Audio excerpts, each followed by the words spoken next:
Hello friends, എല്ലാവർക്കും movie talks അറിവിന്റെ പുതിയൊരു വീഡിയോ ഇട്ടു. അപ്പോൾ ഇന്നത്തെ വീഡിയോ നമ്മൾ നോക്കുന്നത് പ്രഭാസിനെ കേന്ദ്ര കഥാപാത്രമാക്കി നാഗേശ്വരൻ അണിയിച്ചൊരുക്കിയ ഏറ്റവും പുതിയ ബ്രഹ്മാണ്ഡ ചിത്രമായി കൽക്കി എന്ന് പറയുന്ന സിനിമയുടെ 21 ദിവസത്തെ world wide box office collection റിപ്പോർട്ടാണ്. അപ്പോൾ വീഡിയോ ഇട്ട് പോകുന്നതിന് മുമ്പ് ആദ്യമായിട്ട് ചാനൽ കാണുന്ന സുഹൃത്തുക്കാണെങ്കിൽ പുതിയ സിനിമാ വിശേഷങ്ങൾക്ക് ഒറ്റ അപ്ഡേറ്റ്സുകൾക്കായിട്ട് ഇപ്പോൾ തന്നെ ചാനൽ സബ്സ്ക്രൈബ് ചെയ്ത് നോക്കുക. പ്രഭാസ്, അമിതാഭ് ബച്ചൻ, കമലഹാസൻ, ദീപിക പദുക്കോൺ തുടങ്ങിയവരൊക്കെ കേന്ദ്ര കഥാപാത്രമാക്കി നാഗേശ്വരൻ അണിയിച്ചൊരുക്കിയ തെലുങ്ക് ചിത്രമാണ് കൽക്കി 2898 AD എന്ന് പറയുന്ന സിനിമ. ചിത്രം വിജയകരമായിട്ടുള്ള 21 ദിവസങ്ങൾ ഇപ്പോൾ പിന്നിട്ടിരിക്കുകയാണ്. 21ാമത്തെ ദിവസമായി ഇന്നലെ ബുധനാഴ്ചത്തെ മാത്രം കളക്ഷൻ റിപ്പോർട്ട് പുറത്തുവരുമ്പോൾ ചിത്രം ഏകദേശം 6,50,00,000 രൂപ ഇന്ത്യൻ ബോക്സ് ഓഫീസിൽ കളക്ട് ചെയ്തപ്പോൾ ചിത്രത്തിന് ചൊവ്വാഴ്ച കളക്ഷൻ റിപ്പോർട്ട് പുറത്തുവരുമ്പോൾ 5,10,00,000 രൂപയാണ്.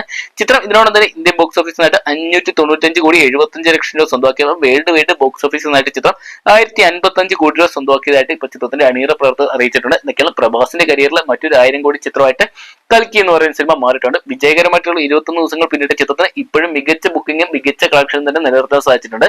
വരും ദിവസങ്ങളിൽ ചിത്രം ഇതേ കളക്ഷൻ തന്നെ നിലനിർത്തി വീക്കെൻഡ് വലിയൊരു കളക്ഷൻ ഉയർത്തി 1,500 കോടിയോളം ചിത്രം ഫൈനൽ ബോക്സ് ഓഫീസിനായിട്ട് നേടുന്നതാണ് ഇപ്പൊ ചിത്രത്തിന് പ്രമുഖ ട്രാക്കിംഗ് അനലിസ്റ്റുകളെല്ലാം തന്നെ വിലയിരുത്തുന്നത്. എന്തൊക്കെയാണ് നമുക്ക് കാത്തിരിക്കാൻ ചിത്രത്തിന്റെ വരും ദിവസങ്ങളിലെ ബോക്സ് ഓഫീസ് കളക്ഷൻ റിപ്പോർട്ടുകൾക്കായിട്ട്.